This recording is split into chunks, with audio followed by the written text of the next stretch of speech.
Hey YouTube friends, what's going on? Welcome to the channel and thanks for watching. For those who haven't been following my videos recently, I've been on a journey to find the right bike for me, a bike that I can settle into for the long haul.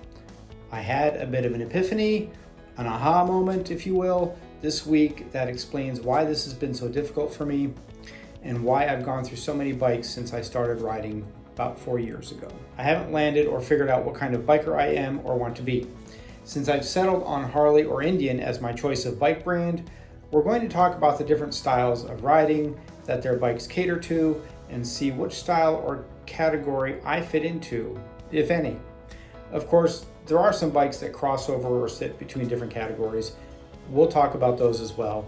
At this point, I'm just going to talk about the current 2025 models because if I start going into older models that aren't around anymore, it could get really long and complicated. So here we go.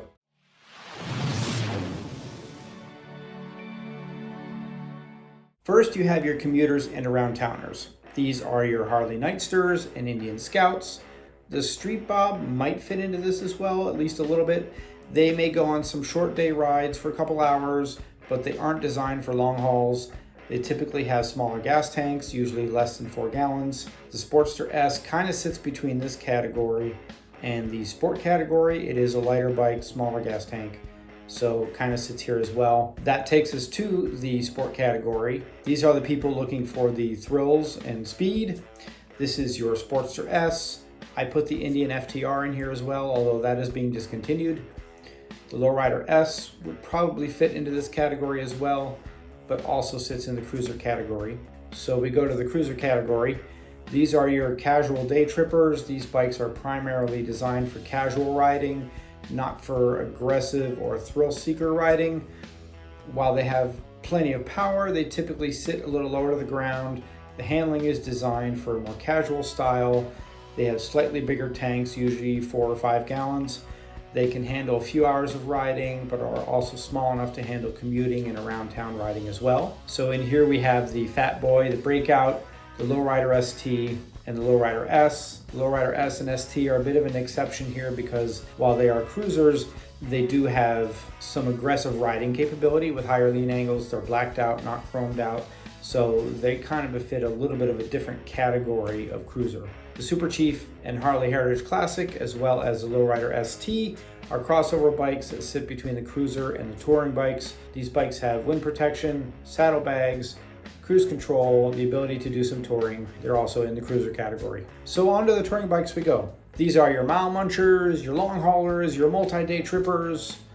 Here sits all the big bikes: the Road King, Street Glide, the Road Glide, the Street Glide Ultra, the Indian Springfield, Chieftain, Challenger, Roadmaster, Pursuit, trikes as well I would put in this category.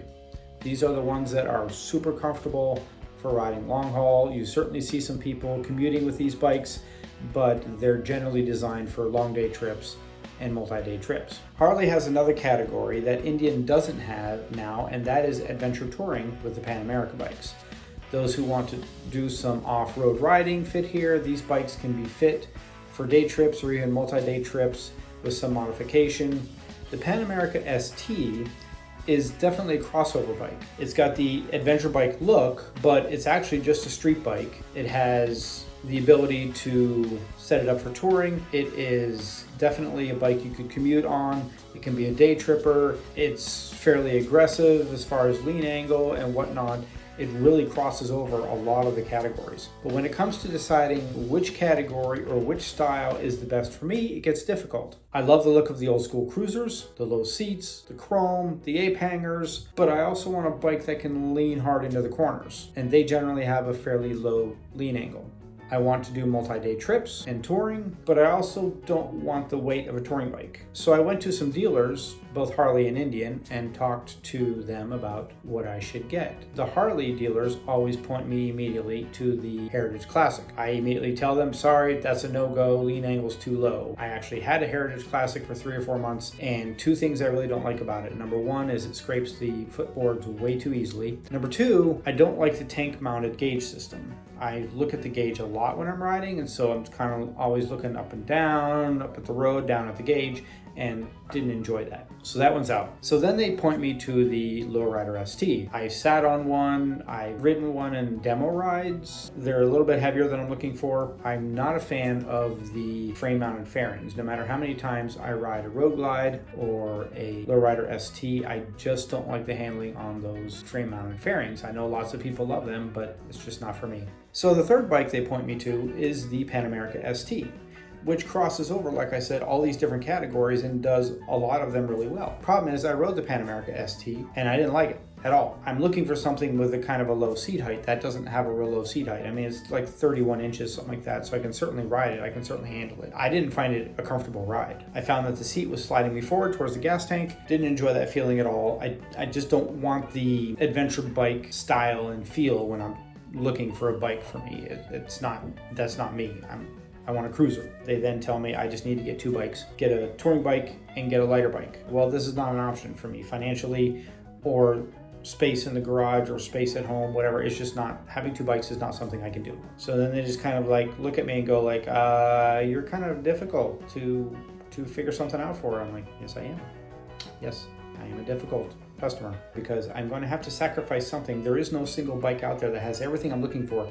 So I'm going to have to sacrifice something. And the question is, what am I willing to sacrifice? So I spent some time going through Harley's pre-owned marketplace and the Cycle Trader website, looking at all kinds of used bike, everything that's out there that kind of fits into these categories. I pulled a list together of about 20 or 25 bikes that I found visually appealing and researched their tank size, lean angle, weight, whether or not they have cruise, are they a current bike or old bike, are they discontinued, engine size, all kinds of stuff. I had a spreadsheet with about 8 or 10 categories on it. From that, I narrowed it down to 4 bikes, disqualified all the others for various reasons. The 4 bikes are the 2025 Street Bob, the 2023 to 2025 Lowrider S, the 2022 to 2025 Indian Super Chief, and the 2012 to 2017 Dyna Switchback. The Street Bob kind of has that classic look. It's nice and light, has cruise control, a gauge on the bars, but I do sacrifice a high lean angle, and I do sacrifice a tank size that I'm concerned about with multi-day riding with only 3.5 gallons. The Lowrider S has a good lean angle, decent sized tank, cruise control, bar mounted gauge, but I sacrificed that chromed out cruiser look. Because this is a performance cruiser, the handlebars are a little low. I have to lean forward a little bit to get to the bars. So it's not as comfortable of a bike for me as I would hope. More on that in a little bit. The Indian Super Chief has a decent amount of chrome, is decent to look at, has a touring capability with the saddlebags and the windshield, but it has the same low lean angle as the Street Bob, and quite frankly, well, it's not a Harley. It's a good bike. I really am looking at Harleys at this point. A lot of that is because the Indians are longer bikes, so I automatically have to get ape hangers to make them comfortable, things like that, and the community just looking to get a Harley. The Dyna Switchback is a bike that I didn't even know existed until I started hunting through all these websites. This is a slightly lighter version of the Road King. It can be a touring bike, but the saddlebags and the windshield very easily come off in just seconds so that it can make it look like a cruiser and you can run around town with it. It's, I don't know, 100 pounds lighter or something like that. So it's decent for touring, decent for cruising around town, scratches a lot of the itches, but has a couple significant issues. One, there's no cruise control. If you're gonna design a touring bike, you should put cruise on it. 2, it has the tank mounted gauge that I was talking about with the Heritage Classic that I really don't like. It is a discontinued bike, has the twin cam 103 engine, which that in itself is not bad or wrong, but I am concerned a little bit because it wasn't a very popular bike on finding aftermarket parts on it, things like pipes. I looked at exhaust systems for this bike and it was very hard to find anything that fits on this bike. Last thing is, it's a Dyna. And while tons of people love their Dynas, when I talk to people at Harley dealers about Dynas, they're like, yeah, you gotta be willing to shake and vibrate quite a bit on those things, which I'm okay with some. I've never ridden a Dyna, so I don't know how bad it is. I don't know that I really want to go that route with that old of a bike that was discontinued in 2017. That's all 4 of the bikes that I narrowed it down to, and I got some issues with each one. Thus my point of I'm going to have to sacrifice something. Do I sacrifice the higher lean angle, the cruise control, that low seat ape hanger chromed out look? This is the challenge I face. I don't feel like I fit into any one category of bike. But having narrowed down the bike selection, I started going to dealers to check out the bikes. First stop was a test ride on the Street Bob, which I did a couple weeks ago. Y'all saw that if you've been watching. This bike does a lot of things well, but I couldn't really test the lean angle because the test ride I was on didn't have any good corners on it. I went to another dealer because they had a switchback in stock. I sat on the bike and was immediately disappointed because I had high hopes for this bike. Maybe this is the one, okay, maybe I can deal with the fact that it's a discontinued bike. It's a Harley, they'll have parts for a long time, that kind of thinking. And I sat on the bike and almost immediately thought, nope, this isn't it. It felt heavy to pull it up off the stand, and that's one of the biggest things I'm trying to get away from with the Street Glide was how heavy it feels to pull it off the stand, how cumbersome it feels at low speed, pulling it out of the garage, doing my 18-point turn to turn it around in the garage.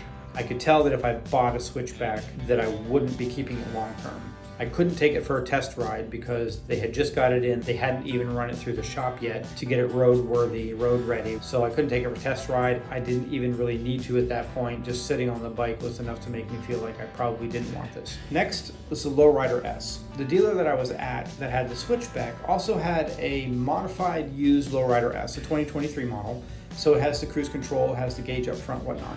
But the previous owner had put 10.5-inch risers on the handlebars. I sat on this bike and I'm like, this is actually pretty comfortable for me. It actually sat at my shoulder height and felt pretty comfortable. It wasn't too bad pulling it off of the stand. So I said, hey, can I test ride this thing? They said, sure. I came out the next day, test rode it, and didn't like it. I was kind of bummed. Again, I was thinking maybe, I could throw some chrome parts on here or something, and this would be the bike. And I test rode it, and it didn't feel right. I didn't like it at slow speeds. Sure, it handles very well around the corners, handles fantastic around the corners. Tons of engine power, all around very good performance cruiser. And with the bars up, made it a little bit better yet, but it just didn't feel right to me. And I think part of the reason for that is because the previous owner had also put an ST fairing on it. And we talked about how much I don't like the fixed fairings. And I think that is what messed up the handling for me at the slow speeds, at a stop, taking off from a stop, whatnot, where it adds a bunch of extra weight on the front, on the frame, and I just don't like it. And I think that's a big part of it. If that ST fairing had not been on there, I might have been like, this bike is great. I don't know. But either way, I didn't like it. And because of that, I didn't feel like taking another ride on a Lowrider S. It was the only Lowrider S they had.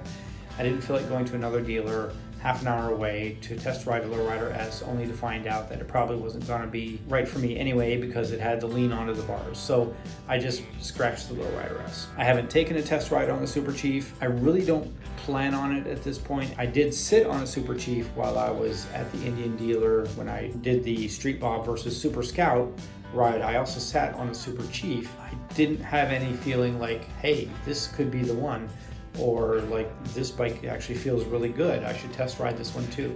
I sat on it and it felt like a ho-hum kind of bike. I've taken test rides on Chiefs before, previous years, and haven't really enjoyed them. Just the ergonomics and the way the weight distribution is or something, I'm not sure.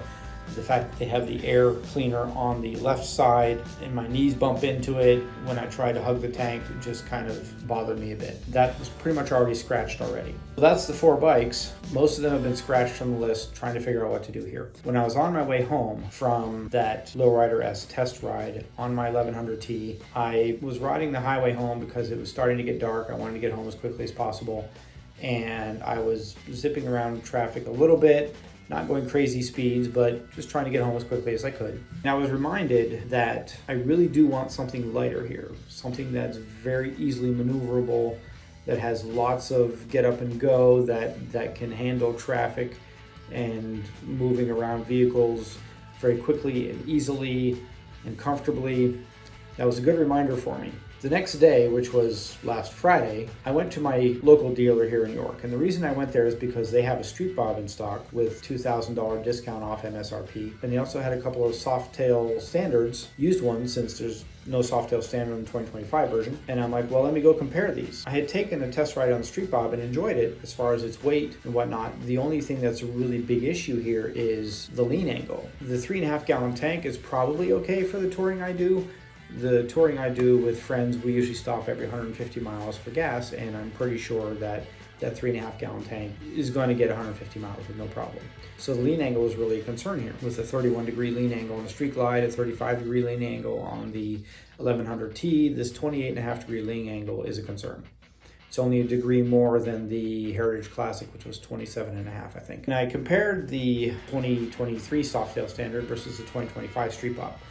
And there's about $5,000 difference on the showroom floor as far as the sticker tag, but I know there's a lot of incentives if you buy a used bike, whatnot. It ended up being, as I quoted the two, I think $3,600 difference between the two. There's a couple things I don't like on the Street Bob. I'm not really a bobber style person. I don't like the license plate sitting on the left-hand side. My OCD love of symmetry wants the license plate on the back fender instead of just sticking out the side. I also don't like those rubber things on the front forks, whatever they are, some bobber thing. I don't know what they're called. I don't care. I don't like them. I would just prefer standard forks. Those are the two biggest things that I don't like visually about the Street Bob. I do like the yellow color they had in the showroom, and I do like the fact that it has cruise. Those are the biggest pluses.